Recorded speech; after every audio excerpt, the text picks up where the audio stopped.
Hello everyone, हमारे YouTube channel Hindi by Neeru ma'am एक बार फिर आप सभी का स्वागत है। शुरू करते हैं अपनी जो पोएम 4 कर रहे थे हम कक्षा 9वीं की, को कैदी और कोकिला, तो इसका पार्ट 2 करेंगे आज। पढ़ते हैं। मृदुल वैभव की रखवाली सी कोकिल बोलो तो। कवि कह रहे हैं इसमें कि अरे कोयल तुम तो कोमल, मृदुल होता है कोमल और वैभव होता है शानो शौकत, कि तुम तो ना कोमल शानो शौकत की रखवाली की रक्षा करने वाली सी प्रतीत होती हो।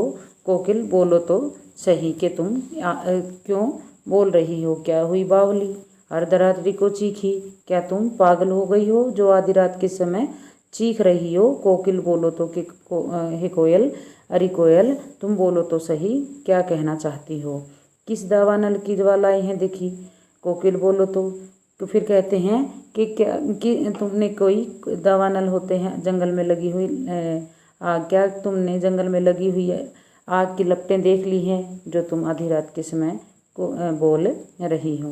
क्या देख न सकती जंजीरों का गहना, हथकड़ियाँ क्यों यह ब्रिटिश राज का गहना, कि तुम क्या तुम्हें दिखाई नहीं देता अपने ऊपर जो अत्याचार हो रहे थे उनका वर्णन करते हुए कवि कह रहे हैं इसमें कि क्या तुम देख नहीं सकती हमने जो जंजीरों का गहना पहना हुआ है। हथकड़ियाँ क्यों, अर्थात उनको जंजीरों में से जकड़ा हुआ था, हथकड़ियाँ और बेड़ियों में उनको बांधा हुआ था, इसीलिए कह रहे हैं कि तुम्हें ये जंजीर रूपी गहना है, क्या तुम देख नहीं सकती हो हथकड़ियाँ।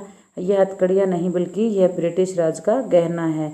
ये हम इनको जो हमारे हाथों में हथकड़ियाँ हैं और पैरों में बेड़ियाँ हैं, इनको हम हथकड़ियाँ नहीं बल्कि अंग्रेजी शासन का गहना मानते हैं जो हमें पहनाया गया है। कोहलू का चरक चूं जीवन की तान, और जब हम कोहलू को चलाते हैं और उसमें से जो चरक चूं की ध्वनि निकलती है वह हमारे जीवन का संगीत बन चुकी हैं। गिट्टी पर उंगलियों ने लिखे गान, और जो हम अपने हाथों से पत्थरों को तोड़ते हैं और उसके कारण जो हमारे हाथों पर छाले हो जाते हैं, वो हमारे जो जीवन के है, जो जिंदगी के हमारे गीत बन चुके हैं।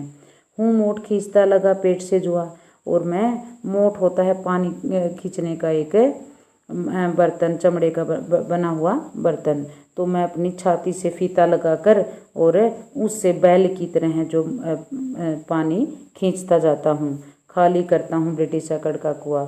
और ऐसा करके मैं ब्रिटिश मतलब जो अंग्रेजी शासन है उसकी अकड़ को निकालता हूँ, अकड़ को देखता हूँ कि तुम कितने भी अत्याचार कर लो हम झुकने वाले नहीं हैं। ऐसा करते हैं हम जब, तो हमारे ऊपर वो बहुत अत्याचार करते हैं फिर भी हम नहीं झुकते, और ऐसा करके हम हैं जो ब्रिटिश शासन की अकड़ निकालते हैं। दिन में करुणा क्यों जगी रुलाने वाली, और इसीलिए कहा है कि दिन में जितना भी वो हम पर अत्याचार करें और हम रोते भी नहीं हैं, और क्यों हमारे मन में दया का भाव जगे जिससे कि हम रोने लगें, इसलिए रात में गजब ढा रही आली।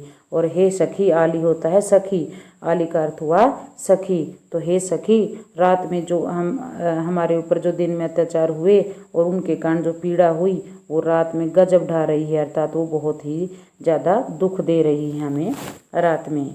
इस शांत समय में अंधकार को भेद कर रो रही क्यों हो, और फिर कहते हैं कि इस शांत में मतलब आधी रात के समय बिल्कुल शांत समय है और उसमें अंधेरे को बींद कर तुम क्यों रो रही हो। कोयल बोलो तो, कि हे कोयल तुम बोलो तो क्या कहना चाहती हो। चुपचाप, कि तुम बिल्कुल चुपचाप हो, और मधुर विद्रोह का बीज इस तरह क्यों बो रही हो, कि तुम चुपचाप रहकर भी इतने मीठा सा विद्रोह क्यों कर रही हो।